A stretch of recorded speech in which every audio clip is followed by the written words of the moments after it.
इसके बारे में विशेष रूप से मुकेश जी से आग्रह है कि जैसे कि उन्होंने पिछली बार भी जो है इसमें कुछ सूत्र वाक्य में कुछ कहे थे, इसमें विस्तार से इसके रखेंगे और साथ में उनके साथ ही प्रबोध जी होंगे और जलेश्वर जी आ रहे हैं, तो जलेश्वर जी रखेंगे। बाकी लोग हम लोग इस फल के समय करते हैं और हम जो भी ज़रूरी चीज़ें लगती हैं उस पर हम लोग अपने अपने विचार भी और प्रश्न भी। मुकेश जी, मैं थोड़ा कुछ 1-2 मिनट कुछ बात कहूं। जी जी बिल्कुल।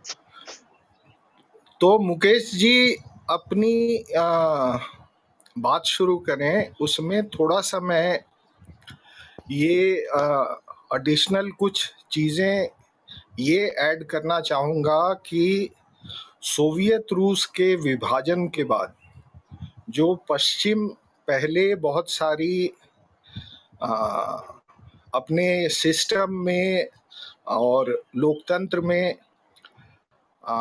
जो जनवादी किस्म के वेलफेयर के बहुत सारे काम इसलिए भी करता था कि एक तरह से सोवियत रूस का दबाव और उसके प्रति आकर्षण रखने वालों को ये बात लगातार दिखाया जाता रह सके कि जनवादी किस्म का काम, वेलफेयर का बहुत सारा स्कीम हमारे लोकतंत्रों में भी होता है, तो इस तरह की तुलना में अपने को ऊपर दिखाया जा सके।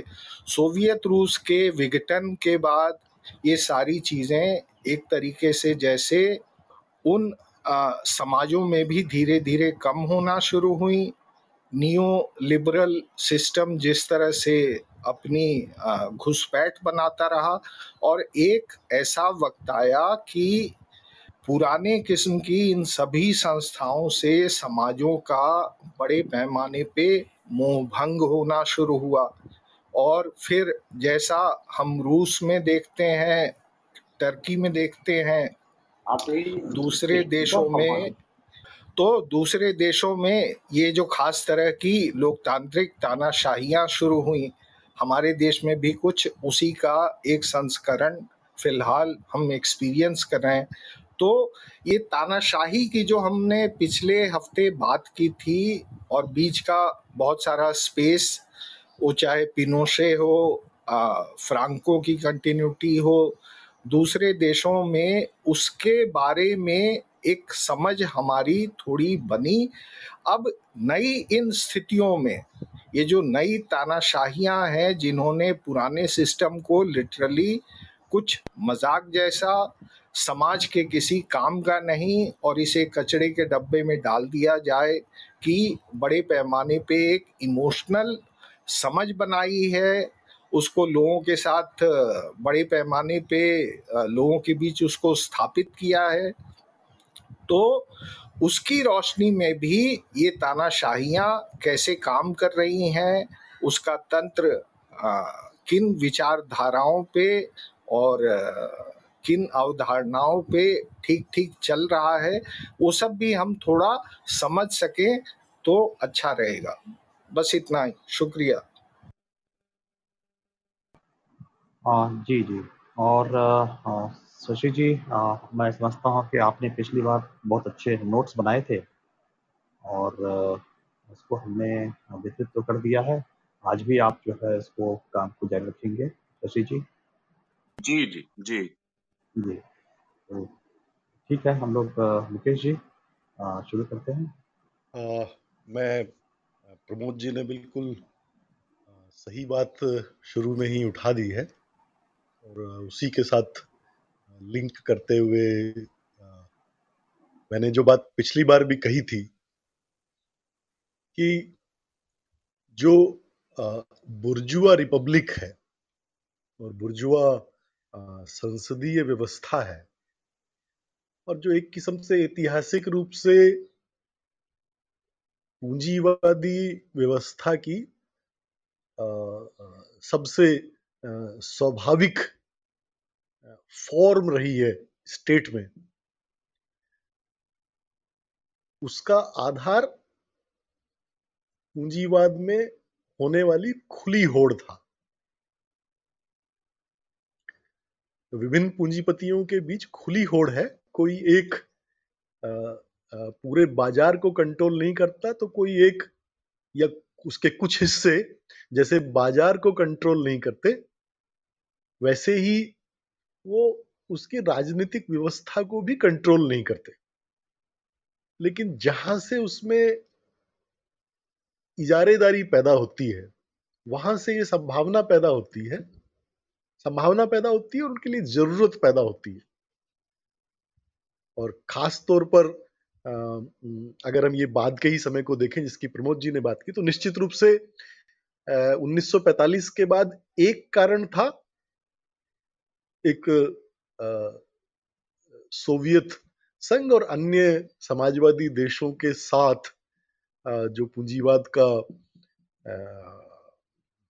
अगर इसके लिए भी होड़ शब्द इस्तेमाल कर लें, तो प्रमोद जी ने कहा ही कि उसकी वजह से ये कारण था कि उनको भी जो इजारेदारी की प्रवृत्तियां जो प्रथम विश्व युद्ध के समय ही नजर आने लगी थी, जो 1920-30 के जमाने में बड़ी तेजी से विस्तारित हो रही थी, उसके ऊपर द्वितीय विश्व युद्ध में सोवियत संघ ने जिस तरह से नाजीवाद को पराजित किया, उससे जो विश्व में एक प्रतिष्ठा पाई वर्किंग क्लास पॉलिटिक्स ने, और खास तौर पे फिर उसके साथ एक जो पूरा एक समाजवादी खेमा खड़ा हो गया, उसकी वजह से निश्चित रूप से उनके सामने ये स्थिति थी कि वो इजारेदारी की प्रवृत्तियों को रोकें। इजारेदारी जिस तरह से लूट करती है, और दोनों तरह से, मतलब एक तरफ वो जितने छोटे उत्पादक हैं उनके जो आउटपुट प्राइसेस को कम करती है और उस तरह से उनको बर्बाद करती है, और दूसरी तरफ मजदूरों की जो प्रभावी मजदूरी है उसको भी कम करती है, और इस तरह से आम जनता के एक बहुत बड़े हिस्से को कंगाली की तरफ ले जाती है। तो उससे निश्चित रूप से एक डर था कि ये जो समाजवादी खेमा उभर रहा है उसकी तरह से इन देशों में भी ऐसा हो सकता है, इसलिए बहुत सारे वेलफेयर मेजर्स लाए गए। ये बिल्कुल सही पक्ष है और मैं इसके साथ पूरी तरह सहमत हूं। मैं इसमें सिर्फ ये जोड़ना चाहता हूं कि लेकिन सिर्फ चाहने से ये संभव नहीं था। इसके लिए 1945 के बाद एक आर्थिक आधार भी तैयार हुआ, और उसके दो महत्वपूर्ण कारण हैं। एक कारण है कि खुद जो विकसित पूंजीवादी देश थे जिनके अंदर इजारेदारी की प्रवृत्तियां पहले से आ चुकी थी, उनके अंदर उत्पादक शक्तियों का बड़े पैमाने पर विनाश हुआ। जापान, जर्मनी, फ्रांस, यहां तक कि ब्रिटेन में भी डिस्ट्रक्शन तो हुआ ही, उस पर कब्जा नहीं हुआ। तो एक बड़े पैमाने पर उत्पादक शक्तियों का इन उन्नत पूंजीवादी देशों में बड़े पैमाने पर विनाश हुआ, भौतिक उत्पादक शक्तियों का भी और मानव उत्पादक शक्तियों का भी। इसलिए 1945 के बाद एक तो इस वजह से पूंजीवादी जो उन्नत पूंजीवादी देश पहले से थे उनके अंदर नए सिरे से एक विस्तार की संभावनाएं जो 1920-30 के दशक में बंद होती नजर आ रही थी, इस विनाश की वजह से दोबारा से उत्पादन बढ़ाने की स्थितियां पैदा हुई बड़े पैमाने पर। और इफेक्टिव मजदूरी शुरू के 15-20 साल अगर हम देखें 1945 के बाद, तो इफेक्टिव मजदूरी वास्तव में बढ़ी।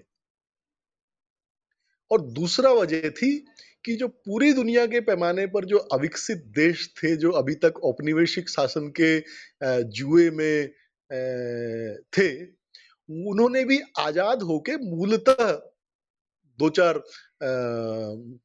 इसको छोड़ के, अपवादों को छोड़ के, उन्होंने भी पूंजीवाद के विकास का रास्ता ही पकड़ा। जिन्होंने उसको छोड़ने की कोशिश की, अफ्रीका के कई देशों में और लैटिन अमेरिका में हमें मालूम है किस तरह से उन सारे नेताओं को, इन लोगों को मरवाया गया, ये किया गया, वो किया गया, जैसे भी किया गया। लेकिन ये मूलतः ये सारे देशों ने आजादी के बाद पूंजीवाद के विकास और विस्तार का रास्ता पकड़ा। तो इस वजह से भी और इसके चलते भी जो विकसित पूंजीवादी देश थे, क्योंकि ये इन सारे देशों में इंडस्ट्रियलाइजेशन के लिए जो बड़े पैमाने पर मशीनरी और तकनीक की जरूरत थी उत्पादक शक्तियों के विकास के लिए, वो बेचने का जो क्षमता थी, उनके उत्पादन और विक्रय की क्षमता भी विकसित पूंजीवादी देशों के पास ही थी, यूरोप और अमेरिका के पास ही थी। तो उनके यहाँ खुद विस्तार का मौका था और इन सारी जगह पे अपना मशीनरी को और तकनीक को और इसको बड़े पैमाने पर बेचने का मौका था। तो ये एक इस तरह से 1945 के बाद ही असल में वो काल है जिसको पूंजीवाद का स्वर्णिम युग कहना चाहिए, क्योंकि उसके पहले तो पूंजीवाद चंद देशों के अंदर ही था। तो ये 1945 से 1970 तक का जो ये 25 साल है, ये एक किस्म से पूंजीवाद का स्वर्णिम युग है। और इसमें पूंजीवाद में इस विस्तार की वजह से एक बड़े पैमाने पर सरप्लस वो लोग जनरेट कर सकते थे और उस सरप्लस को ये वेलफेयर कामों में, जिसका प्रमोद जी ने जिक्र किया, उन वेलफेयर कामों में ये सरप्लस को यूज कर सकते थे। एक तरह से जनता के विकसित पूंजीवादी देश जनता के लगभग सारे हिस्से को और हमारे जैसे भारत जैसे देश भी जनता के एक कुछ आगे बढ़े हुए हिस्से को कुछ सुविधाएं देने की स्थिति में थे और उन्होंने दी। और इसके चलते इवन वामपंथी आंदोलन में भी विभ्रम पैदा हुआ, खासतौर पे जब जो नवउदारवादी लोग हैं, नवउदारवादी लोगों ने इस बात को एस्टेब्लिश करना शुरू किया कि ये तो जो कुल उत्पादन है, कुल आय है देश की, उसमें पूंजीपतियों का हिस्सा घट रहा है, श्रमिक वर्ग का हिस्सा बढ़ रहा है। और ये एक्चुअली 1945 के बाद हुआ। तो उन्होंने कहा कि ये तो नए किस्म का पूंजीवाद है और इस नए किस्म के पूंजीवाद में को वर्ग संघर्ष की जरूरत नहीं है, आप कलेक्टिव बार्गेनिंग करिए। और इसीलिए वामपंथी आंदोलन ट्रेड यूनियन आंदोलन में बदल के रह गया और ट्रेड यूनियन ने कहा कि हाँ, निश्चित रूप से देखो, हाँ, कलेक्टिव बार्गेनिंग से मजदूरी तो बढ़ती है, मजदूरी बढ़ी और अमेरिका में तो सबको सबर्बन घर मिले और खासतौर पे एटलीस्ट जो व्हाइट वर्किंग क्लास था उनके पास तो घर और घर के अंदर सामान और कार और ये सब हुआ। तो पूरा वर्किंग क्लास मूवमेंट में कोई संघर्ष की मतलब एक जमीनी स्तर पर एक वर्ग के अंदर और उसके नेतृत्व के अंदर ये क्यों संघर्ष किया जाए, मतलब व्यवस्था को पलटने के लिए और इसमें एक ब्लडी स्ट्रगल में जाने का क्या जरूरत है। जिंदगी तो सुधर सकती है और जनतंत्र है और वेलफेयर कैपिटलिज्म है, ये पुराना लूटने वाला कैपिटलिज्म नहीं है, इसमें जिंदगी सुधरेगी। तो ये स्थिति रही है। लेकिन 1970 आते आते ही ये जो स्वर्णिम युग था ये खत्म हो गया और उसके बाद वापस जो इजारेदारी की स्थितियां हैं और एक नए किस्म की स्थिति पैदा हुई कि एक्चुअली संकट क्या है। जैसे भारत में ही हम देखें और ये 1970 के दशक से अमेरिका और इस सब में दिखाया जा सकता है, इसको लेके बहुत कुछ लिखा गया है कि डिमांड कहां है, प्रोडक्टिव कैपेसिटी जो बड़े पैमाने पर इस विस्तार के समय में जो निवेश हुआ, पूंजी निवेश हुआ, और उसमें भी हम खास तौर पे कहें जो फिक्स्ड कैपिटल में, जड़ पूंजी में जो बड़े पैमाने पर निवेश हुआ, उसके स्तर, वो जिसने स्तर की उत्पादक क्षमता उसके अंदर है, उस उत्पादक क्षमता के बिक्री के लिए जगह नहीं है, मतलब बाजार में मांग नहीं है। और ये भारत में पिछले 10-12 साल से रिजर्व बैंक हर क्वार्टर में हर एक उसकी जो ये मौद्रिक पॉलिसी होती है उसमें यही कहता है कि एग्रीगेट डिमांड की प्रॉब्लम है, एग्रीगेट डिमांड सफिशिएंट नहीं है। और हम लोग देख रहे हैं वो 60-62% से 75% के बीच में एग्रीगेट डिमांड है। इसलिए अभी जड़ पूंजी में नया निवेश कहां किया जाए। तब डिमांड मैनेजमेंट 1970 के दशक से बाद से हम देखते हैं, खासतौर पे अमेरिकन और इस सब में, ये डिमांड मैनेजमेंट, जो नव उदारवाद कोई नया सिद्धांत नहीं था। नव उदारवाद 1920 के दशक का ही सिद्धांत था। लुडविग वॉन मिजेज और फ्रेडरिक हायक ऑस्ट्रिया में ही बैठ के बात कर रहे थे, और हिटलर के प्रशंसक थे उस समय भी। लुडविग वॉन मिजेज, जो फ्रेडरिक हायक का भी गुरु था, उसका यही कहना था कि ये हिटलर कम्युनिस्टों को एक बार कुचल दे और उसके बाद फिर कंट्रोल में रहे तो कितना मजेदार बात होगी, मतलब कितनी शानदार बात होगी। ये कम्युनिस्टों को कुचलने के लिए इसकी जरूरत है। तो ये नवोदारवाद शुरू से फासिज्म का प्रशंसक था, लेकिन खासतौर पे 1970 के दशक में आके हम देखते हैं कि डिमांड मैनेजमेंट थ्रू स्टेट, पूंजीवादी बाजार में डिमांड मैनेजमेंट जब नहीं हो सकता तो आप डिमांड मैनेजमेंट कहां से करोगे? तो स्टेट का जो रोल है, स्टेट की जो भूमिका है, वो पूंजीवादी व्यवस्था के अंतर्गत 1970 के बाद बहुत तेजी से बढ़ी है। जबकि नवउदारवाद कहता ये है कि स्टेट की भूमिका को कम करिए, लेकिन स्टेट की भूमिका कम करना एक वैचारिक प्रचार है, वास्तविक सत्य नहीं है। इवन भारत का जीडीपी का पिछले 6-7 साल में आप देख लीजिए, भारत की जीडीपी का आधार गवर्नमेंट एक्सपेंडिचर है। जो जीडीपी में ग्रोथ हो भी रहा है पिछले सालों में, उसका आधार गवर्नमेंट एक्सपेंडिचर है। और 1970 के बाद से ये अमेरिका में भी देख सकते हैं। आर्म्स, जो हथियारों का जो उद्योग है, ये उसका एक सबसे बड़ा उदाहरण है। और इसी तरह से जो सारा इंफ्रास्ट्रक्चर के प्रोजेक्ट बनाए जाते हैं, वो बहुत सारी स्थितियों में लोग जानते हैं कि वो जरूरी नहीं होते। आर्टिफिशियल डिमांड क्रिएट करना, मतलब स्टेट लोगों से टैक्स वसूल करता है, और खासतौर पे इनडायरेक्ट टैक्सेस को भारत में तो हम देखते हैं कि 66-67% तक, अगर सारे टैक्सेस को जोड़ लें तो 66-67% तक जाता है। और ये जो गवर्नमेंट सारा रेवेन्यू जनरेट करती है, उस रेवेन्यू से खास उद्योगपतियों के लिए आर्टिफिशियल डिमांड क्रिएट करना, प्रोजेक्ट क्रिएट करना, उस प्रोजेक्ट क्रिएट करके उस प्रोजेक्ट के लिए उनसे ऊंचे दाम पर सामान खरीदना या कॉन्ट्रैक्ट देना। रोड बिल्डिंग के जैसे क्यों अटल बिहारी वाजपेयी इन लोगों ने आते ही ये जो गोल्डन क्वाड्रिलेटरल, ये तमाम किस्म के जो प्रोजेक्ट हैं, या अभी देखिए चारों तरफ बॉम्बे दिल्ली जैसे शहरों में देखिए फ्लाईओवर ही फ्लाईओवर, फ्लाईओवर ही फ्लाईओवर।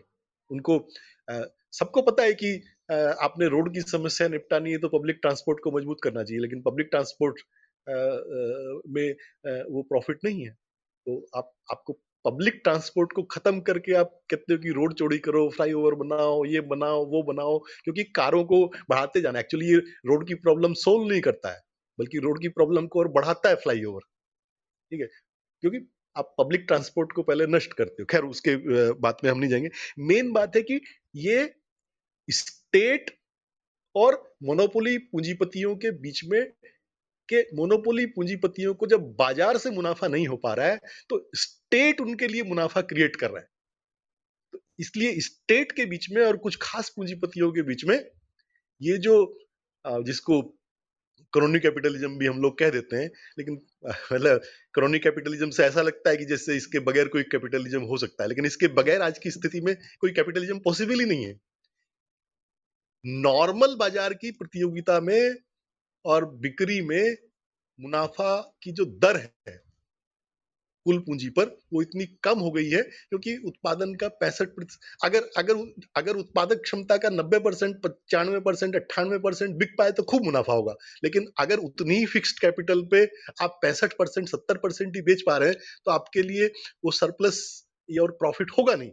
तब स्टेट के साथ जो मर्जर है मोनोपोली हाउसेज का, और जिसको ओरिजिनली मुसोलिनी ने, जिसको मतलब कॉर्पोरेटिज्म भी इसीलिए ओरिजिनली फासिज्म को कहा जाता था, ये कॉर्पोरेट का स्टेट का मर्जर है, जो फासिज्म का एक गुण बहुत पहले से हम लोग जानते भी रहे हैं। तो एक मोनोपोली कॉर्पोरेट हाउसेज और स्टेट का ये मर्जर है। सारी पॉलिसीज को, सारे किस्म के कानूनों को, सब चीज को वो लोग मैनेज करते हैं, बनाते हैं। उनको पहले से पता होता है क्या कॉन्ट्रैक्ट निकालना है, कहाँ से सौदा होना है, कैसे होना है, उसको किस रेट में टेंडर बनाया जाना है, कितने तक उसको खरीदा जा सकता है। इस तरीके से स्टेट उनको मुनाफा वसूली का एजेंट बन गया है। तो इसलिए जो स्टेट को कंट्रोल कर पाएगा, पॉलिटिकल लीडरशिप से लेके ब्यूरोक्रेसी तक, ब्यूरोक्रेसी और आर्मी और पुलिस तक, जो स्टेट में अपनी पकड़ बना पाएगा वही मुनाफा कमा पाएगा और अपने बिजनेस को आगे बढ़ा पाएगा। तो ये आज के कैपिटलिज्म का मेन कैरेक्टरिस्टिक्स है, वर्ल्ड ओवर यही कैरेक्टरिस्टिक्स है। नियो लिबरलिज्म इसी को एस्टेब्लिश करता है।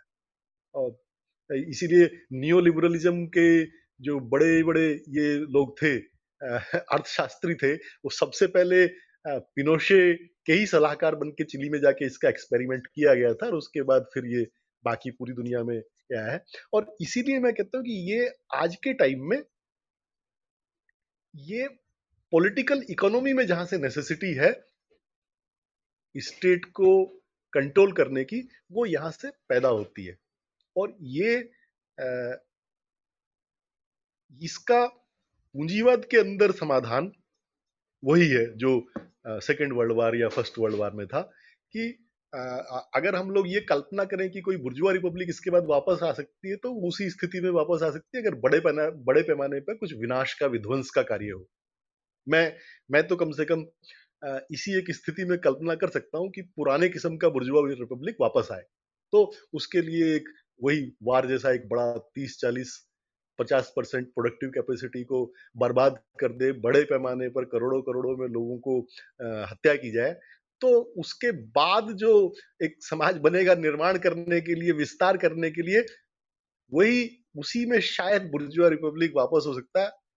अन्यथा मैं बुर्जुआ रिपब्लिक के उस रूप में वापस आने की कोई संभावना नहीं देखता। और ये पूरे विश्व के पैमाने पर, इसीलिए हर देश में आप देखिए, शायद ही अपवाद के रूप में हम कोई देश देख सकें जहां पर ये जो टेंडेंसीज है, मोनोपोली हाउसेज और स्टेट के इंटरेस्ट को आपस में मिला देने की, स्टेट के पूरा जो पॉलिटिकल लीडरशिप है और ब्यूरोक्रेसी है, उसको अलग अलग मोनोपोली हाउसेज के साथ मिलके एक किस्म से उनके बिजनेस इंटरेस्ट्स को आगे बढ़ाने की, उनकी वेल्थ को सुरक्षित करने की, इवन जो पूंजीवादी वर्ग के अंदर जो होड़ है, उस होड़ को कुछ विशेष पूंजीपति घरानों के पक्ष में प्रभावित करने की। मैंने पिछली बार इसके लिए एक उदाहरण दिया था कि कैसे जीवीके के दोनों एयरपोर्ट मुंबई में स्टेट ने सीबीआई और ईडी की मदद से उसको उसके अगेंस्ट एफआईआर करके, रेड डाल के, उनको जेल भेजने की धमकी देके उनको मजबूर किया कि मुंबई के जो दोनों सबसे मतलब जो सबसे बड़ा प्रॉफिटेबल जहां हवाई अड्डे का बिजनेस है, वो जीबीके को मजबूर किया गया कि वो अडानी को सेल कर दे। बाकी जो सरकार दे रही है वो तो हम लोग जानते ही हैं कि कैसे कुछ स्पेसिफिक। और ये स्थिति सिर्फ पुराने बिजनेसेस की नहीं रह गई है। 90 के दशक में जो ये आईटी और इलेक्ट्रॉनिक्स, आईटी सर्विसेज, ये सारा जो नया इंडस्ट्री डेवलप हुई थी, इवन इसको भी हम देखें, पुरानी इंडस्ट्री तो इस सिचुएशन में पहुंच ही चुकी है। जो नई इंडस्ट्री है, क्योंकि हम जानते हैं कि नई इंडस्ट्री में शुरू के समय में रेट ऑफ प्रॉफिट हाई होता है, और भारत में भी आईटी में रेट ऑफ प्रॉफिट बहुत हाई था, और उसके चलते इवन जो उसमें काम करने वाले लोग थे उन लोगों को भी तेजी तेजी से उनका वेतन बढ़ता था, ये सब होता था। लेकिन जैसे उसके अंदर भी जड़ पूंजी बढ़ी है, तो 21वीं सदी के पहले दशक में ही देखा गया कि एकदम से उसका भी रेट ऑफ प्रॉफिट धीरे धीरे तेजी से गिरने लगा। और इन्फोसिस जैसी कंपनीज और ये सारे लोग जो आज से 10-15 साल पहले पूरा पूंजीपति वर्ग कहता था, नारायण मूर्ति और इन लोगों को, अजीम प्रेमजी को और सब लोगों को जैसे हीरो बनाया जाता था, ट्रांसपेरेंसी, ईमानदारी, ये वो, ओपन कंपटीशन और ये सब, आप देखिएगा 2005-6 के बाद से आईटी इंडस्ट्री का भी वो सारा चीज गायब हो गया। उसके बाद से कभी नारायण मूर्ति ने वो सब बात की हो जो पहले बड़ा वो पूंजीवादी संत की मुद्रा में बोलते थे और पूरा पूंजीपति वर्ग का मीडिया उसको प्रचारित करता था, अब देखिएगा 2005-6 के आसपास आते आते वो अचानक से गायब हो गया। क्यों गायब हो गया? कि वहां भी ये संकट पैदा हो गया, और खास तौर पे इन्फोसिस वगैरह जो इंटरनेशनल मार्केट में कम मजदूरी के बल पे जो कॉन्ट्रैक्ट वगैरह पा रहे थे, वहां पे उन लोगों को दिक्कत होने लगी। और इसीलिए देखिए तुरंत उन लोगों ने भी नंदन नीलेकनी का पहले कांग्रेस और फिर बीजेपी के साथ खड़ा होना, उसका एक रिफ्लेक्शन है। बल्कि आप देखिए जितनी तमाम किस्म की जो नवउदारवादी नीतियां हैं, आजकल उन सब के पीछे मतलब वो आधार और डीबीटी, ये जो कैश ट्रांसफर्स और आधार से शुरू करके नोटबंदी, और अभी जो ये कोविन और ये सारा जो तमाम किस्म का जो चीजें हैं, और बहुत किस्म का जो डिजिटल इंडिया का है, उसके बैकग्राउंड में अगर आप देखेंगे तो बैंगलोर में जो आईटी कंपनीज का एक नेटवर्क है, उसका जो लॉबिंग है वो इसके पीछे काम करती है। और तमाम किस्म की जो गवर्नमेंट पॉलिसीज इस सब बारे में बनती हैं, वहां पे नंदन नीलेकनी का नाम आप उसके पीछे देखेंगे, नंदन नीलेकनी या जो उसके जो एसोसिएट्स हैं। क्योंकि इवन आईटी कंपनी जो सबसे नया बिजनेस था, जिसके अंदर रेट ऑफ प्रॉफिट आज से 15 साल 20 साल पहले बहुत हाई होता था, इवन वो भी आज रेट ऑफ प्रॉफिट की सिचुएशन फॉलो कर रहा है, प्रॉब्लम में पड़ा हुआ है।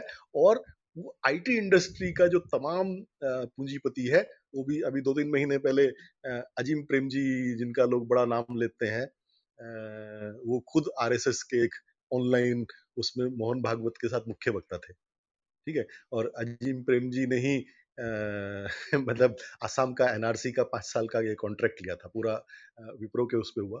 तो इन्फोसिस जो एक जमाने में इंडियन कॉन्ट्रैक्ट्स में कहीं दिखाई नहीं देता था, अभी उसका बिजनेस का बहुत बड़ा हिस्सा इंडियन गवर्नमेंट के कॉन्ट्रैक्ट्स के ऊपर है। और वो डिमांड कैसे क्रिएट की जाती है? नया इनकम टैक्स पोर्टल, लोग कहते हैं इसकी तो कोई जरूरत ही नहीं थी, वो तो पहला चल रहा था, ये तो चलता भी नहीं है नया वाला।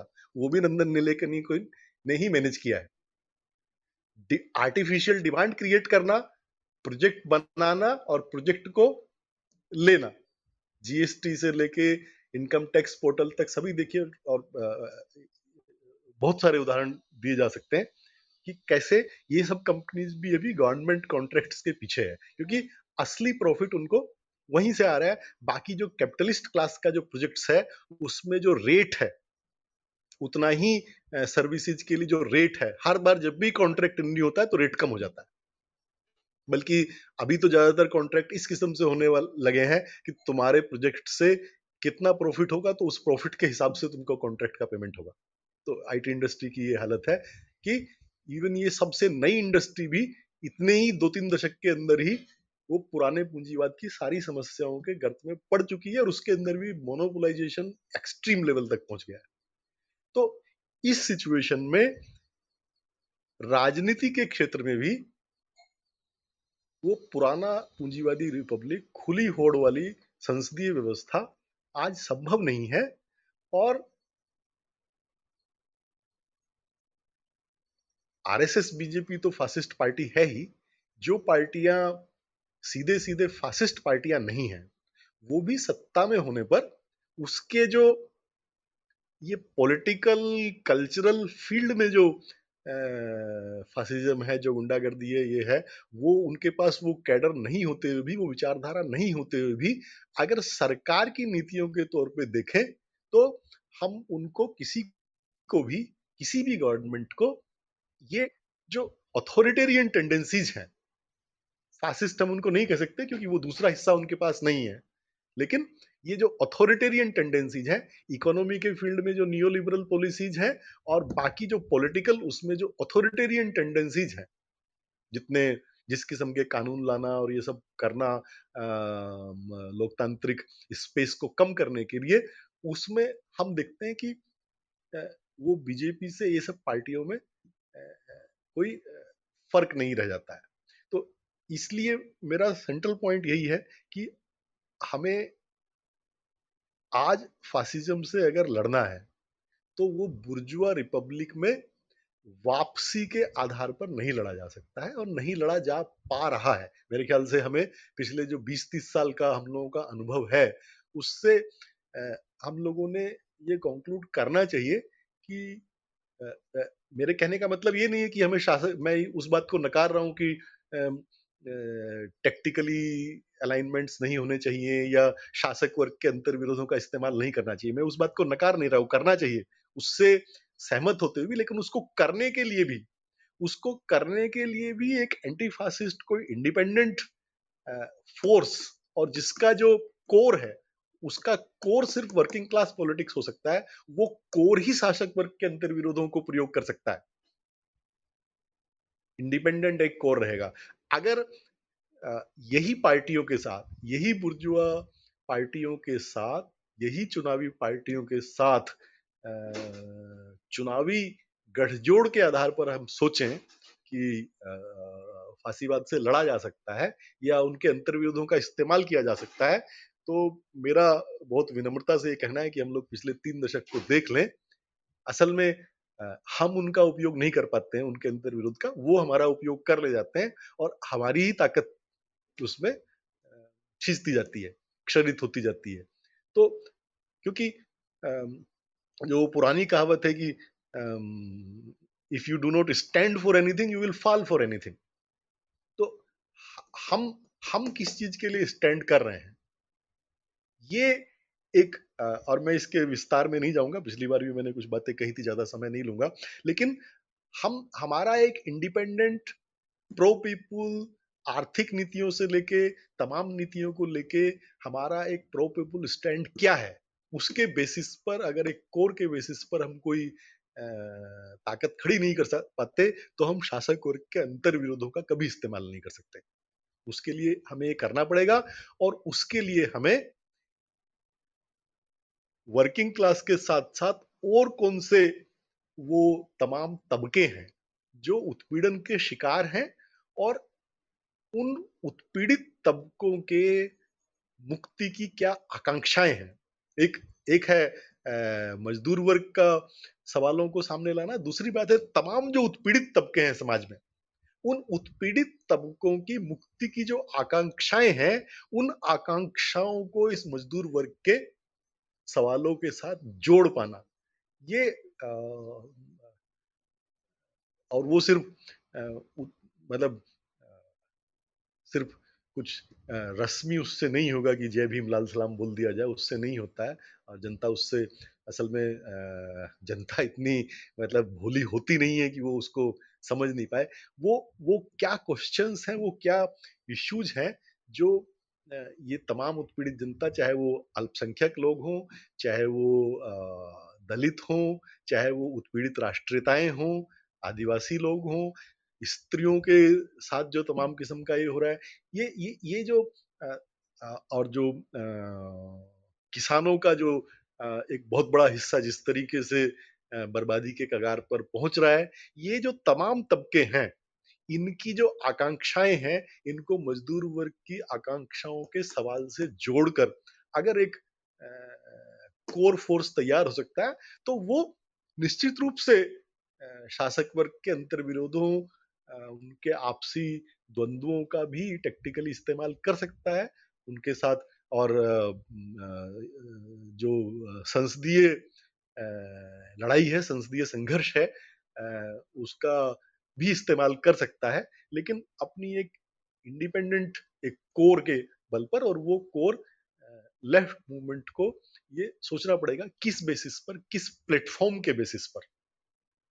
मेरा जोर इसी पर है कि वो प्लेटफॉर्म क्या होगा जिसमें ये जनता अपनी आकांक्षाओं को, आगे देखने वाली आकांक्षाओं को, पीछे किसी इंदिरा गांधी के जमाने वाली या जवाहरलाल नेहरू के जमाने वाली समाज की आकांक्षाओं को नहीं, फॉरवर्ड लुकिंग आकांक्षाओं को, वो उसमें अगर पाता है कि ये प्लेटफॉर्म लेके कोई ताकत खड़ी है, तो उसके बेसिस पर ये फांसीवाद से लड़ा जा सकता है। ये मेरा पॉलिटिकल बेसिस है, क्योंकि मैंने बहुत सारी बातें पिछली बार कही थी, इसलिए मैं उनको दोहरा नहीं रहा हूं। तो मैं यहीं पे खत्म करता हूं बस। शुक्रिया। मुझे लगता है मुकेश जी, जो पिछली बार मतलब कायदे से हमको इस सेशन को रखा ही इसीलिए गया है कि इसके बारे में विस्तार से बात करें और खोलकर बात करें।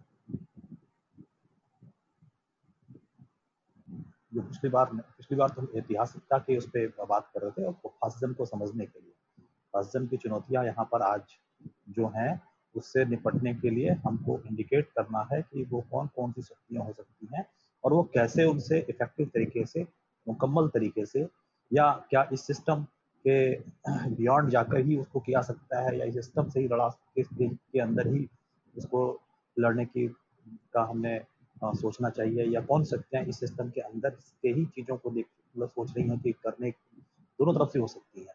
कुछ कुछ शक्तियाँ ऐसी हो सकती हैं जो इस सिस्टम के अंदर देखती हैं चीज़ों को हल करने का, उनको किस तरह से प्रैक्टिकली आप साथ रखेंगे, और कौन से बियॉन्ड जाती हैं जिनकी जो मांगे हैं, जिनकी जैसे आपने पिछली बार शायद ये मिनिमम एमएसपी के बारे में कहा था कि एमएसपी की प्राइसेस किस तरह से इस सिस्टम से मांग करते हुए भी सिस्टम के बियॉन्ड चली जाती है क्योंकि इनके अंदर मुझे लगता है कि उस पर थोड़ा सा हम लोगों को खुलकर ही बात करनी चाहिए क्योंकि हम वर्तमान पे ही बात कर रहे हैं, क्या कार्यभार और चुनौतियां हैं नागरिक के रूप में भी, और अगर कोई विभिन्न दलों में है या समझते हैं कि वो नहीं है, लेकिन समझते हैं कि उनके अंदर ये चेंज हम देख सकते हैं, या विभिन्न जो बुर्जुआ पार्टियां हैं, दूसरी पार्टियां हैं जो अपोज में अब कर रही हैं, उन सबके उनके जो बारे में डिटेल्स हम लोगों को बात को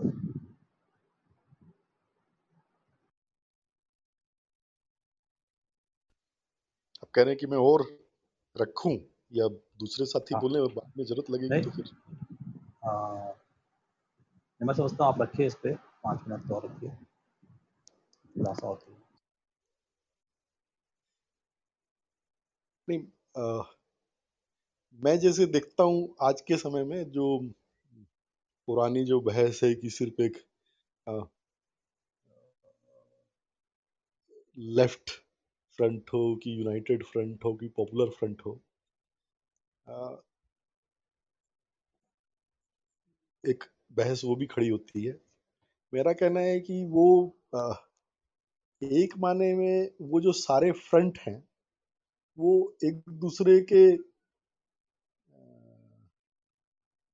विकल्प नहीं है। वो सारे किस्म के जो फ्रंट हैं वो एक दूसरे के साथ चलने वाली स्थिति है। किसी भी फासीवाद विरोधी लड़ाई का में अंतिम स्थिति तक जाने वाले में तो सिर्फ वर्किंग क्लास फोर्सेज ही हो सकती हैं। ना 1930-40 के जमाने में बुर्जुआ ये थे। अगर जर्मनी उस समय भी यूएसएसआर पे पहले अटैक करता तो उसको मदद करने कोई नहीं आने वाला था। और आज भी अगर वर्किंग क्लास पे अटैक हो तो कोई बुर्जुआ पार्टी उसके खिलाफ नहीं बोलने वाली। ठीक है, तो जहां भी वर्किंग क्लास पे अटैक होगा, फासिज्म अगर अपना पंजों को और नुकीला करेगा, वर्किंग क्लास पे अटैक करेगा, तो कोई कोई मुझे नहीं लगता कि कोई बुर्जुआ पार्टी उसके रेजिस्ट करने के लिए कहीं पे खड़ी होगी। तो इसलिए उसके साथ कोई बेसिक कोर फ्रंट तो नहीं हो सकता है।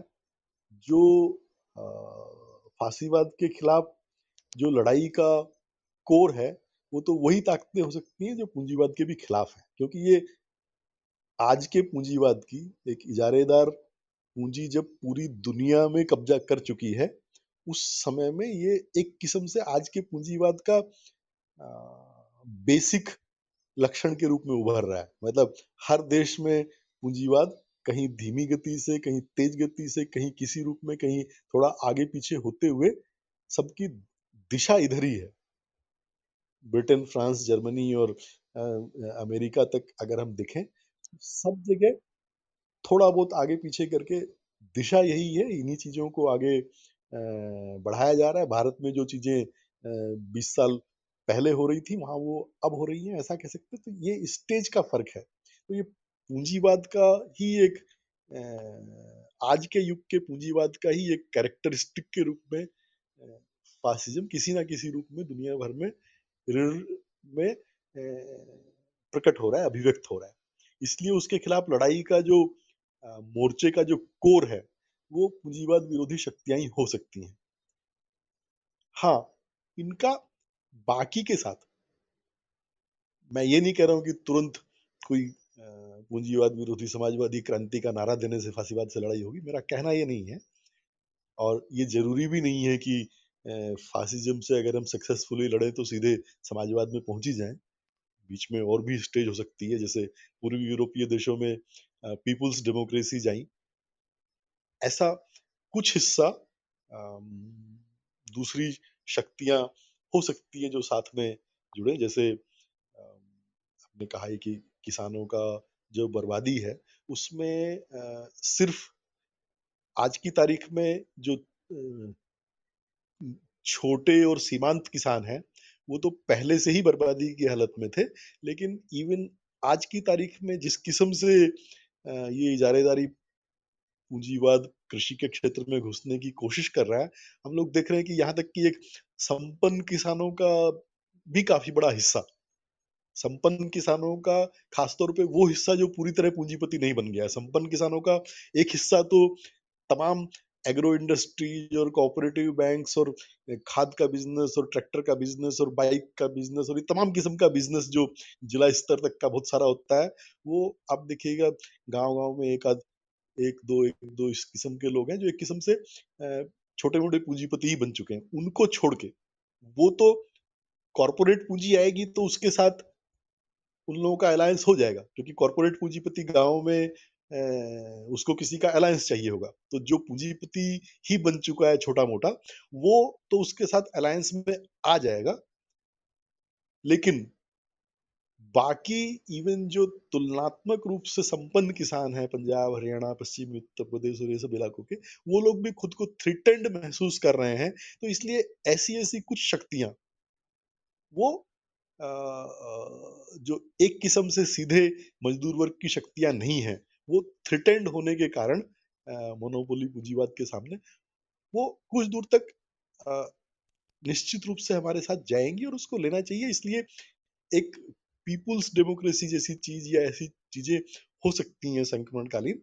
तो मैं किसी चीज को रूल आउट नहीं कर रहा हूँ कि सीधे हम पूंजीवाद विरोधी समाजवादी क्रांति का नारा लगाएं कि सिर्फ वही लोग फासिज्म से लड़ सकते हैं, ऐसा नहीं है।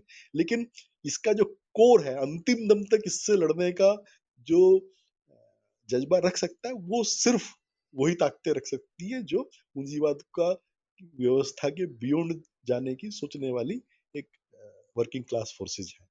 तो और ये जो इस किस्म का जो एक मोर्चा है, ये समय समय पर या जैसी परिस्थितियां हैं, विशिष्ट परिस्थितियों में टेक्टिकली अन्य जो पार्टियां हैं उनके साथ भी टेक्टिकली मुझे लगता है कि लड़ाई में साथ हो सकता है, सहयोग कर सकता है।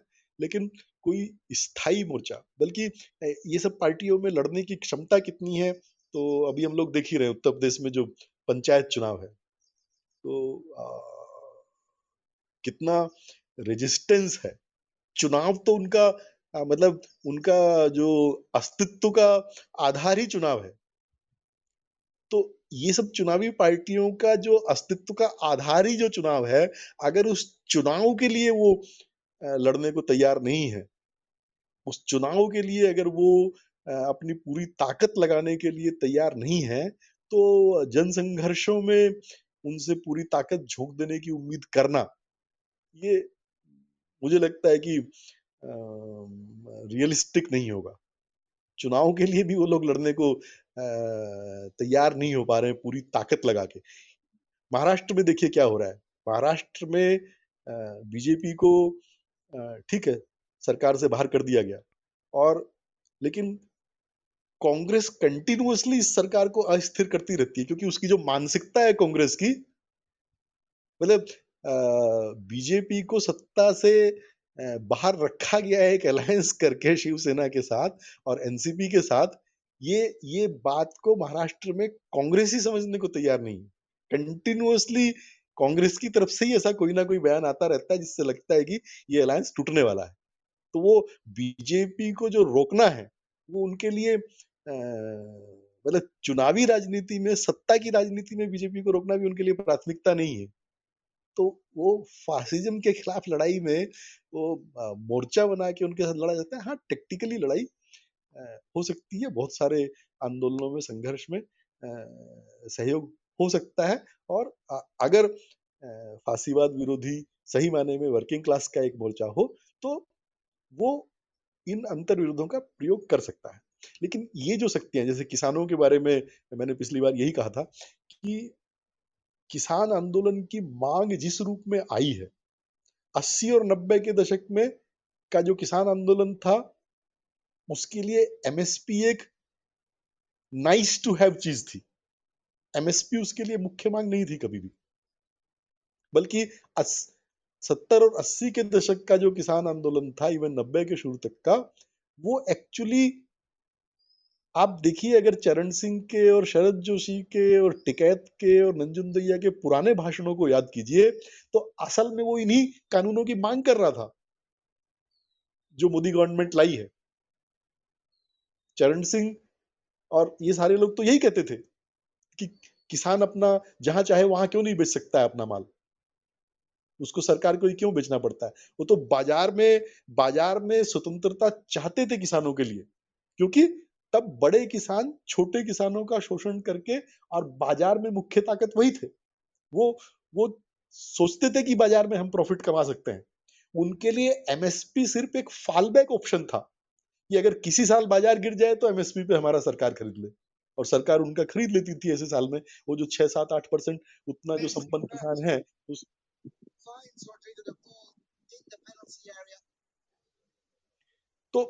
तो वो बाजार में मुनाफा देखते थे।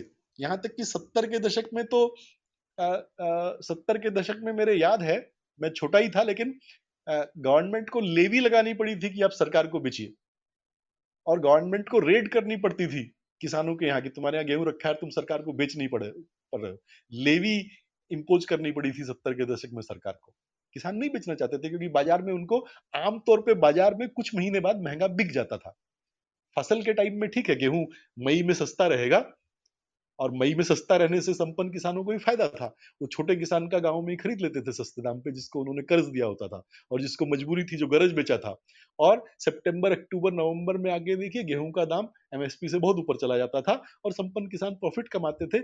और मैं तो अपने इलाके में, सारा पश्चिमी उत्तर प्रदेश में जानता हूँ कि सारे जितने बड़े बड़े किसान हैं उनके घरों में वो बड़ी बड़ी टंकियां थी जो 100-200, 250 क्विंटल सब लोग स्टोर करते थे, अपना भी और दूसरों से खरीद के भी। और ये जो सल्फास, जिससे सबसे ज्यादा आत्महत्या होती है, उन्हीं टंकियों के साथ ही सल्फास गांव में आया था, क्योंकि उसमें सल्फास की गोली रखनी पड़ती थी।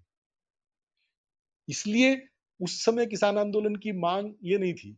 ये किसान आंदोलन की मांग अब आई है जब वो पा रहा है कि ये बड़े पूंजीपति के सामने तो मैं नहीं टिक पाऊंगा, और इसीलिए इसके समर्थन में इतने सारे किसान जुट गए हैं। छोटे छोटे किसान भी जुट गए हैं जिनको कभी एमएसपी का लाभ नहीं मिला कि एमएसपी पे हमारा भी बिक जाएगा। लेकिन हमें इसे इस रूप में रखना चाहिए, ये किसान ना तो पॉलिटिकल इकोनॉमी पे चर्चा करके इस मांग पे पहुंचे, ना कोई मार्क्सवाद की समझ पे पहुंचे, ना कोई मार्क्सवादी संगठनों ने ये मांग उठाई है, लेकिन जीवन की जो वास्तविकता है, बाजार की जो वास्तविकता है, वो उनको यहाँ पे ले आई है कि और दूसरी वजह है ओवर प्रोडक्शन। इवन कृषि में भी ओवर प्रोडक्शन हो गया है। 10-11 करोड़ तो अनाज का भंडार सरकार के पास ही है अभी। बाजार की जो मांग है उसके मुकाबले ओवर प्रोडक्शन है। तो अभी अक्टूबर नवंबर में भी दाम उतना ऊपर नहीं जाता है कि संपन्न किसानों को लाभ हो पाए। इसलिए ये मांग उठी है कि एमएसपी की गारंटी। लेकिन एमएसपी की जो गारंटी है, ये मांग पूंजीवाद के बियॉन्ड जाती है, क्योंकि कोई पूंजीवादी व्यवस्था बाजार को खत्म नहीं कर सकती। ये तो स्टेट का किसानों के साथ कॉन्ट्रैक्ट हो गया एज ए होल कि किसान ये पैदा करेंगे, सरकार बताएगी तुम ये पैदा करो, हम इस दाम पे खरीद लेंगे। तब पूंजीपति कहां जाएगा, मार्केट कहां जाएगा? तो कोई पूंजीवादी सरकार ये कॉन्ट्रैक्ट एज ए होल किसान वर्ग के तमाम किसानों के साथ नहीं कर सकती। तो हमें इस मांग को आगे बढ़ाना चाहिए, इसका जो इंपॉर्टेंस है उसको समझना चाहिए, क्योंकि ये अगर ये आंदोलन आगे जाए और बढ़े, जो कि होगा, तात्कालिक रूप से कम ज्यादा जो भी होता रहे, लेकिन आर्थिक संकट जिस दिशा में जा रहा है, तो किसानों के ऊपर ये हमला बढ़ेगा ही बढ़ेगा। और ये किसानों को बार बार, ये आंदोलन का क्या होगा मैं नहीं कह सकता, भविष्यवाणी नहीं कर रहा हूं, लेकिन किसानों को बार बार आना ही पड़ेगा मैदान में। तो तब एक स्टेज पे जाके हम ये कह सकते हैं कि भाई ये मांग तो सिर्फ एक समाजवादी व्यवस्था ही पूरी कर सकती है किसानों के साथ, जिसकी जो जिम्मेदारी समझती है सारी जनता के लिए खाद्यान्न की आवश्यकता पूरी करना, वही ये कॉन्ट्रैक्ट कर सकती है किसानों के साथ कि आप ये पैदा करो और हम इसको इस दाम पे खरीदेंगे, जैसा सोवियत यूनियन में किया था। यही तो कॉन्ट्रैक्ट था कलेक्टिव फार्म्स के साथ। इतना आपको टैक्स के रूप में देना है, इतना आपसे हम मार्केट रेट पे इस रेट पे खरीदेंगे। तो ये कॉन्ट्रैक्ट तो सिर्फ एक सोशलिस्ट स्टेट कर सकता है। तो इसलिए ये जो मांग है, और इस मांग को बढ़ाया जाना चाहिए, कहा जाना चाहिए, और इसका आखिर में पॉलिटिकल इंपॉर्टेंस हम लोगों ने समझना चाहिए कि ये बियॉन्ड कैपिटलिज्म जाने वाली मांग है। और इसलिए वर्किंग क्लास को डेफिनेटली किसान आंदोलन में इस रूप में हस्तक्षेप करना चाहिए और इस मांग को, और मजदूर आंदोलन ने भी कहना चाहिए कि हाँ, आप किसानों से भी कॉन्ट्रैक्टेड रेट पे खरीदो और हमको भी डेफिनेट रेट पे उपलब्ध कराओ। ये पूरा जो मार्केट है, जो खाद्य वस्तुओं में प्राइवेट ट्रेड को खत्म कर दो। किसानों से आप खरीदो निश्चित दाम पर और हमें बेचो निश्चित दाम पर, उपलब्ध कराओ पूरी जनता को। तो ये दोनों तरफ से अगर ये मांग उठती है तो ये बहुत आगे जाने वाली मांग है, बड़े पैमाने पर जनता को इकट्ठा कर सकती है। जो तमाम जो शहरी और ग्रामीण मजदूर वर्ग है उसको, और किसानों के मेहनत का हिस्से को एक मैदान में ला सकती है और एक बहुत बड़ी ताकत बन सकती है। खुद किसान एक चैलेंज दे रहे हैं, लेकिन अगर ये मजदूर वर्ग भी इसके साथ जुड़ के अपनी बात उठाए तो एक बहुत बड़ी ताकत इसके सामने, और वो एक फासिज्म के लिए रियल रेजिस्टेंस होगा उससे। क्योंकि जनता कभी भी मतलब वेग मुद्दों को लेके नहीं लड़ सकती।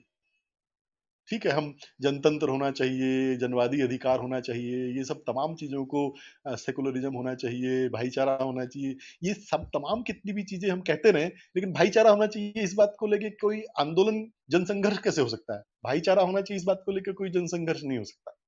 जनवादीकरण होना चाहिए समाज का इस बात को लेके कोई संघर्ष नहीं हो सकता है। उसके लिए तो कॉन्क्रीट इश्यूज हमने उठाने पड़ेंगे। जनता हमेशा कॉन्क्रीट ठोस मुद्दों को लेकर लड़ेगी, और मैं क्या उठाने चाहिए उसकी चर्चा में नहीं जाना चाहता हूँ, क्योंकि लेकिन इस टाइप के, जैसे ये खड़ा हो गया है, इसी तरीके से जो मैंने पिछली बार भी कहा था कि ये एक दलित जो जनता है उसके बीच में जो उभार आया है और उसकी जो मुक्ति की चाह है, वो मुक्ति की चाह जो 1930-40 के दशक में संवैधानिक दायरे में सिमट गई थी, और उन्होंने मान लिया था कि डॉक्टर अंबेडकर का बनाया हुआ संविधान है और इस संविधान के दायरे में, और अंबेडकर ने कहा ही कि कोई आंदोलन और ये सब नहीं करना चाहिए, संवैधानिक दायरे में रहना चाहिए। तो 1930-40 के दशक में जो उभार आया था, जो अल्टीमेटली पूंजीवादी जनतंत्र के संविधान के दायरे में सीमित हो गया, उस दायरे से दलित जनता की मुक्ति का आंदोलन, चाहे वैचारिक रूप से अभी वो ये नहीं कह रहा है, वो अभी भी वही बातें कर रहा है, लेकिन वास्तविकता में हम देखें तो वो इससे आगे जा रहा है, और उसको जीवन के हर क्षेत्र में, जीवन के हर स्तर पर उनका विकास के पूरे रास्ते खुलने चाहिए और समान भागीदारी होनी चाहिए। ये एक डेमोक्रेटिक डिमांड है, और इस डेमोक्रेटिक डिमांड को वर्किंग क्लास मूवमेंट ने उठाना चाहिए, बिना हिचक उठाना चाहिए। मतलब इसमें कतई कोई जरा सी भी रत्ती भर की भी जरा सी भी कोई ये इफ बट लगाए बगैर इस बात को उठाना चाहिए। और उसमें आखिर में, क्योंकि ये सवाल आगे जाएगा तो ये भी संपत्ति के सवाल पर लेकर जाएगा कि आप संपत्ति विहीन होके ये हो ही नहीं सकता है, तो ये करना चाहिए। इसी तरीके से चाहे कितना ही हम प्रतिक्रियावादी विचार संस्कृति और इसका फैलाव देख रहे हैं, लेकिन शहरों से गांवों तक हम देख सकते हैं कि स्त्रियों के अंदर एक चाहत है उनके, और उनके अंदर एक ये एंग्विश है कि किस तरह से वो दूसरे दर्जे का जीवन बिता रहे, किस तरह से उनके ऊपर तमाम किस्म से अपराध, आक्रमण, यौन हमला ये सब बढ़ रहा है और उनको अपने जीवन के फैसले लेने की स्वतंत्रता नहीं है।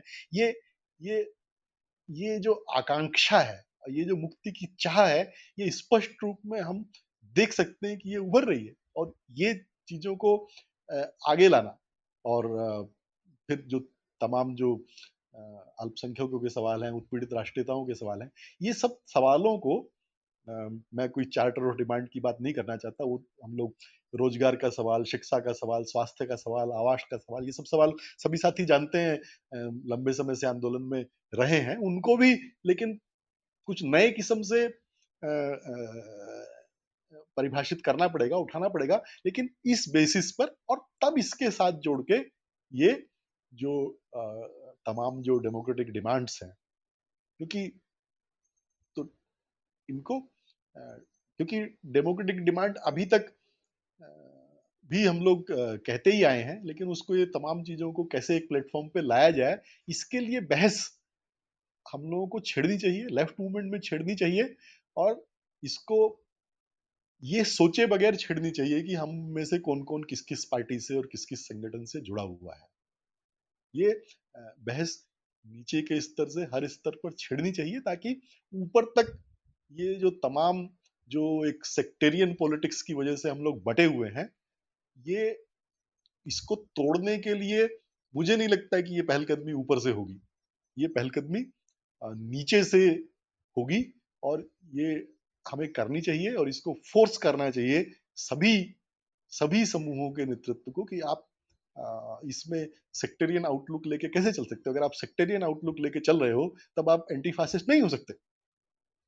ये क्वेश्चन हम लोगों को तमाम संगठनों में, तमाम पार्टियों के अंदर पैदा करना पड़ेगा, और इस बात को लाना पड़ेगा कि बहस की और आलोचना की आजादी के साथ कम से कम जो जितना कार्यनीति पर एकता है, उसको, उस कार्यनीति पर एकता के सवाल को, कार्रवाई में एकता के सवाल को हम लोगों को एस्टेब्लिश करना पड़ेगा।